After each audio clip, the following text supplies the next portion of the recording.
حقیقت پلس کے معزز دوستو السلام علیکم۔ پاکستان پیپلز پارٹی ایک طرف پی ٹی ایم کو سپورٹ کرتی ہے، دوسری جانب راؤ انور کو بہادر سپوت بھی کہتی ہے۔ ایک جماعت پی ٹی ایم کو سپورٹ کرتی ہے اور راؤ انور بھی ان کا ہی بچہ ہے DGISPR۔ مزید ڈسکس کرنے سے پہلے آپ سے گزارش ہے چینل کو سبسکرائب کر کے بیل کے نشان کو دبا دیجیے۔ DGISPR میجر جنرل آصف غفور نے پریس کانفرنس کے دوران پاکستان پیپلز پارٹی کی جانب اشارہ کرتے ہوئے کہا ہے کہ ایک جماعت پٹھان تحفظ موومنٹ کو سپورٹ بھی کرتی ہے جبکہ راؤ انور بھی انہی کا بچہ ہے۔ یاد رہے پٹھان تحفظ موومنٹ نقیب اللہ محسود کے قاتل راؤ انور کو گرفتار کرنے کا کئی بار مطالبہ کر چکی ہے اور سابق صدر آصف علی زرداری ایک بار کہہ چکے ہیں کہ راؤ انور بہادر بچہ ہے۔ آصف علی زرداری نے ایک انٹرویو میں سوال کے جواب میں کہا تھا کہ راؤ انور ان بہادر بچوں میں سے ہے جو MQM سے لڑنے میں بچ گیا۔ پٹھان تحفظ موومنٹ کئی بار مطالبہ کر چکی ہے کہ راؤ انور کو گرفتار کیا جائے۔ پیپلز پارٹی نے راؤ انور کو اپنا بچہ بھی کہا اور پٹھان تحفظ موومنٹ کو بھی سپورٹ کرتے ہیں۔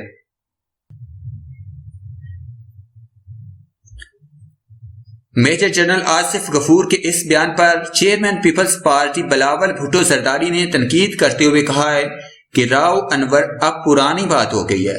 اگر ادارے ایسے بیانات سے سیاست کا بیانیہ بدلنے کی کوشش کریں گے تو متنازع ہو جائیں گے۔ DGISPR نے پریس کانفرنس میں مزید کہا کہ پی ٹی ایم کے جلسے میں جانے والوں کو کیا معلوم پیسے کہاں سے آئے۔ پی ٹی ایم کے جلسے میں وزیر اعظم عمران خان گئے یا آپ گئے یا کوئی اور گیا، آپ لوگوں کو تو نہیں پتا کہ پیسے کہاں سے آئے۔ وزیر اعظم نے بھی کہا کہ پی ٹی ایم کا ایجنڈا اچھا ہے لیکن آج جو میں نے سوالات اٹھائے ہیں ان کا تو کسی کو نہیں پتا تھا۔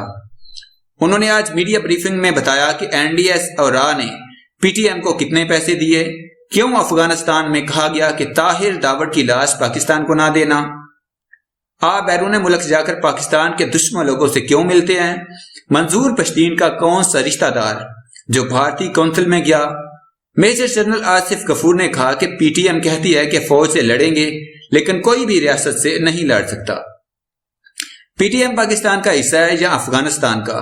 TTP اور پی ٹی ایم کا ایک ہی بیانیہ کیوں ہے؟ جب گلے کاٹے جا رہے تھے تو پی ٹی ایم کہاں تھی؟ انہوں نے ایک سوال پر کہا کہ لاپتہ افراد سے ہمارا دل ہی لگا ہوا ہے۔